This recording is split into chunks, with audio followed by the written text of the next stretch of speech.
Good morning dear students. अब इस video में हम स्टार्ट करेंगे एक्सरसाइज 13.1 के क्वेश्चन नंबर 14 से। क्वेश्चन नंबर 13 तक हम लास्ट वीडियो में कर चुके हैं। क्वेश्चन नंबर 14 देखिए, N alloy of tin and copper consist of 15 parts of the tin and 105 parts of the copper. एक एलॉय में टिन और कॉपर दोनों हैं, जिसमें 15 पार्ट्स तो टिन के हैं और 105 पार्ट्स कॉपर के हैं। Find the percentage of copper in the alloy. Alloy में कॉपर का कितना परसेंटेज है आपको वो फाइंड आउट करना है। तो देखिए हम कैसे फाइंड आउट करेंगे।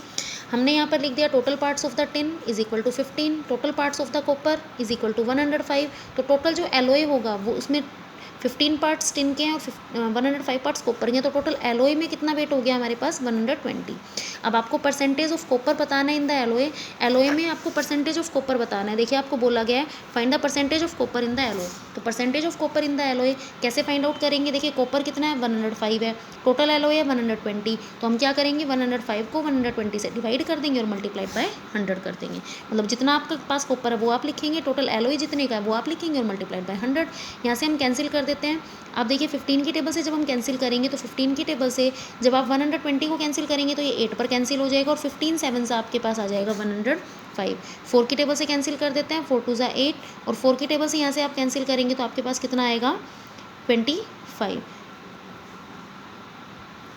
अब देखिए हम इसको सोल्व कर लेते हैं। 25 2 ज़ा 25 7 ज़ा आपके पास कितना आएगा 175 डिवाइडेड बाय 2 और 175 को 2 से डिवाइड करेंगे तो आपके पास आएगा 87.5% या फिर 87.5%। तो परसेंटेज ऑफ कॉपर कितना है एलॉय में 87.5% है। नेक्स्ट है आपके पास question number 15। Naresh earns rupees 30,800 per month. He keeps 50% for the household expenses, 15% for his personal expenses, 20% for the expenditure on his children, and the rest he saves. What amount does he save per month? आपको बताना है कि per month उसने कितने रुपए save किए। तो देखिए उसकी अर्निंग कितनी है 30,800 है। तो हमने लिखा total earning is equal to 30,800। अब हाउस होल्ड एक्सपेंसिस के लिए जो मनी रखी है वो कितनी रखी है 50%। तो 50% किसका, जितनी उसकी इनकम है उसका। तो हमने लिखा money kept for the household expenses is equal to 50% of 30,000। तो 50% ऑफ 30,000 आप फाइंड आउट करेंगे तो आपके पास कितना आएगा 15,400।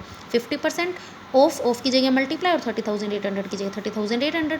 यहाँ से जब इसको कैंसिल करके सोल्व करेंगे तो आपके पास आएगा 15,400 हाउस होल्ड एक्सपेंसेस में खर्च हो गए। अब आगे क्या दे रखा है 15% फॉर इज पर्सनल एक्सपेंसेस। तो money kept for the personal expenses, personal expenses के लिए कितनी मनी रखी है तो हमारे पास वो दे रखे 15%। तो हम लिख देंगे 15% ऑफ 30,800। तो 15% के लिए अपन में 100 मल्टीप्लाइड बाय 30,800। यहाँ से जब हम इसको कैंसिल करेंगे कंप्लीट को तो आपके पास क्या आएगा 4,620। तो इसका मतलब हो गया पर्सनल एक्सपेंसेस के लिए मनी रखी गई है 4,620। नेक्स्ट आपको दिया गया 20% for the expenditure on his children. Children के पर एक्सपेंडिचर कितने हुए 20%। तो money kept for expenditure on the children, children पर एक्सपेंसेस के लिए हमने कितनी मनी रखी है 20%। तो 20% ऑफ 30,800, 20% परसेंटेज के लिए अपन में 100 लगा दिया मल्टीप्लाइड बाय 30,800। जब इसे हम सोल्व करेंगे तो हमारे पास आएगा 6,160। तो चिल्ड्रन के लिए भी हमने देख लिया। यहाँ पर हमने देख लिया कि हाउस होल्ड एक्सपेंसेस के लिए कितनी मनी रखी 15,400, पर्सनल एक्सपेंसेस के लिए मनी रखी है 4,620 and money kept for the expenditure on the children वो आपके पास आ गया 6,160। और फिर आपको दे रखा है and the rest he save, और बाकी जितने भी मनी बची उसको उसने क्या कर लिया सेव कर लिया। तो हम लिख देंगे percentage of the money save. कितनी परसेंटेज है आपके पास, कितनी मनी सेव की है 100% में से। देखिए 50% तो हाउस होल्ड एक्सपेंसेस के लिए चले गए, 15% पर्सनल एक्सपेंसेस के लिए, 20% स्टूडेंट्स चिल्ड्रंस के लिए। तो आपके पास अब देखिए कितना बचेगा 100% में से जब आप लेस करेंगे तो 50%, 15% और 20% इन सबको ऐड करेंगे तो 50 + 15 65 और 65 + 20 85। तो 100% में से 85% को आप लेस करेंगे तो 15%। तो इसका मतलब 15% जो मनी है वो उसने सेव की। तो मनी सेव्ड कितनी हो जाएगी 15% ऑफ 30,800। तो ये आपके पास आ जाएगा 15% ऑफ 30,800 और आंसर आ जाएगा 4,620। तो ये आपका हो गया question number 15 complete. Question number 16 देखिए, a share farmer receive 65% of the proceeds of the sale of a crop of the wheat. Sale of the crop of the wheat, wheat की crop की sale से 65% जो farmer है उसको receive हुआ। 65% proceeds का क्या हुआ रिसीव हुआ। The wheat is sold for rupees 62,400।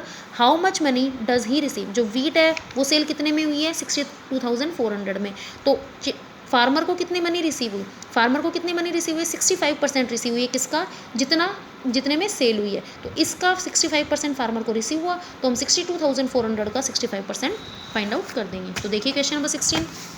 Sale price of the wheat दिया गया 62,400, फार्मर को कितना शेयर रिसीव हुआ 65%, 65% किसका, जितने में सेल किया, तो 65% ऑफ सेल प्राइस, तो 65% ऑफ सेल है आपके पास 62,400, 65 अपॉन 100 मल्टीप्लाई 62,400, 20 से 20 कैंसिल, और जब आप 65 को 624 से मल्टीप्लाई करेंगे तो आपके पास रुपीज़ आ जाएंगे 40,560। तो आप ये कह सकते हैं कि ये जो 40,560 है ये फार्मर को रिसीव हुए। तो क्वेश्चन नंबर 16 भी हमारा हो गया कंप्लीट। क्वेश्चन नंबर 17 देखिए अब, in an election between two candidates 25% voter did not cast their vote.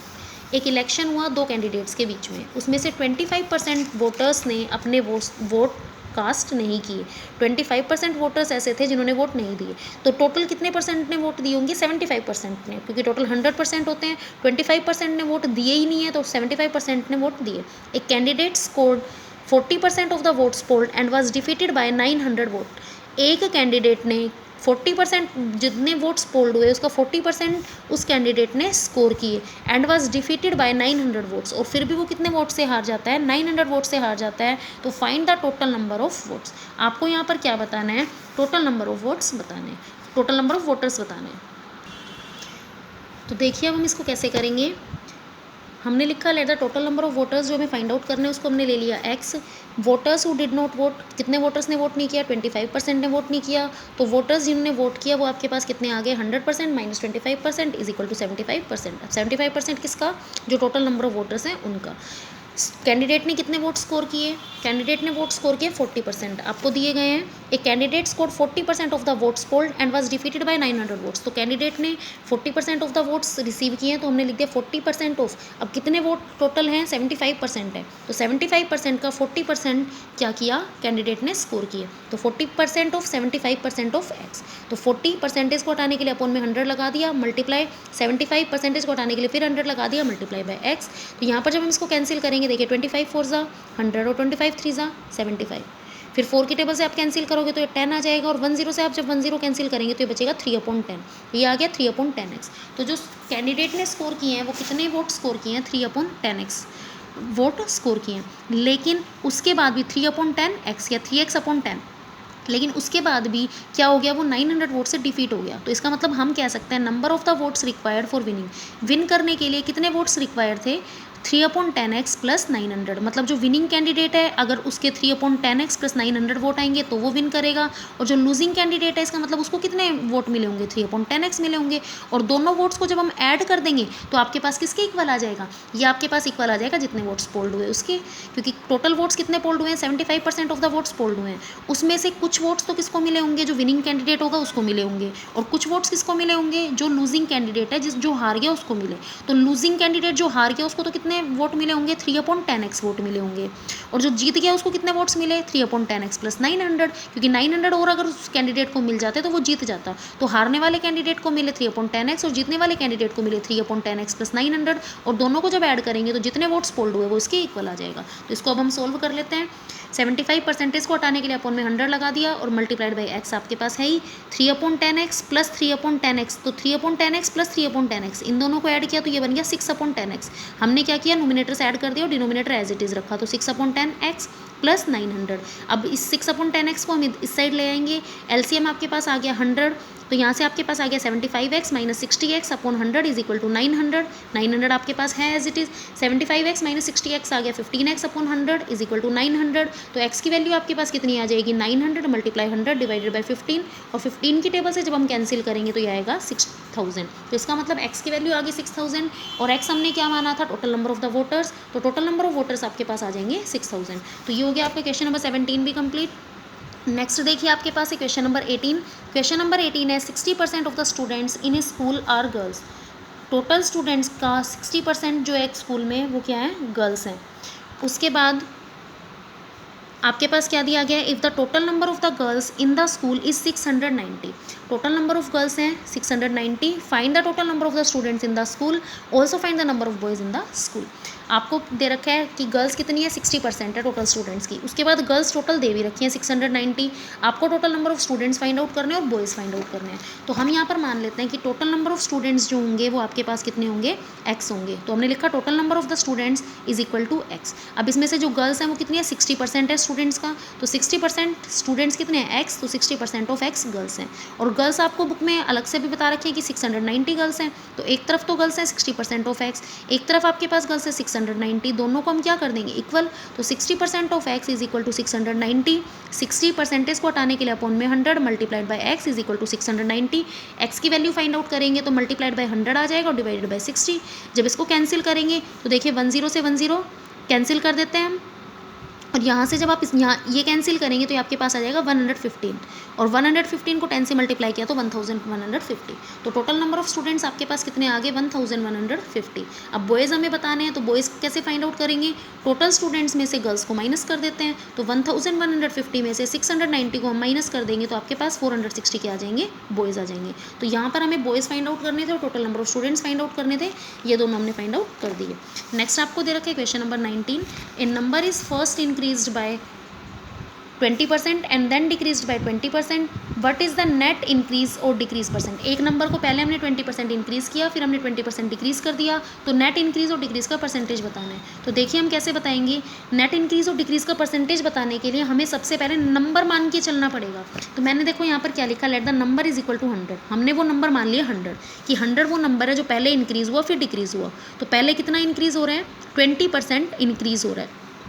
तो अगर 20% इंक्रीज़ हो रहा है तो इसका मतलब टोटल 100% होता है। अब 100% में अगर 20% और इंक्रीज़ हो गया तो मतलब 120% हो गया नंबर।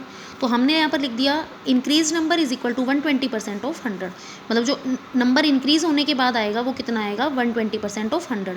क्यों आया, क्योंकि टोटल 100% तो हमारे पास होता है, 20% और इंक्रीज़ हुआ तो ये बन गया 120%। तो हमने 120% फाइंड आउट कर दिया 100 का। तो ये आपके पास जो इंक्रीज नंबर आ गया वो आ गया 120। या फिर आप इसको इस तरह से भी कर सकते थे, आपके पास नंबर है 100, अब इसको आपको दे रखा है कि 20% हमने इसको इंक्रीज़ किया, तो पहले हम इसका 20% फाइंड आउट कर देते हैं इस नंबर का। तो 20% आपके पास कितना आता है, यहाँ से 20 आता। तो 20 जब आपके पास आता तो नंबर था 100, फिर हमने उसको 20 से इंक्रीज़ कर दिया, तो इंक्रीज़ होने के बाद नंबर कितना बन गया 120। दोनों को ऐड कर देते हैं, या फिर हम पहले भी कर सकते हैं कि परसेंटेज में ऐड कर लो पहले ही और फिर आप फाइंड आउट कर दो। तो इंक्रीज़ नंबर आपके पास आ गया 120। उसके बाद हमने उसको डिक्रीज़ कर दिया 20% से। इंक्रीज़ होने के बाद जो नंबर आया उसी को आपने डिक्रीज़ किया 20% से। तो डिक्रीज़ करेंगे तो हम माइनस करेंगे, तो 100 में से हम 20 को माइनस कर देते हैं। अब अगर 100% में से आप 20% को माइनस करोगे तो आपके पास आएगा 80%। तो इसका मतलब 80% ऑफ 120।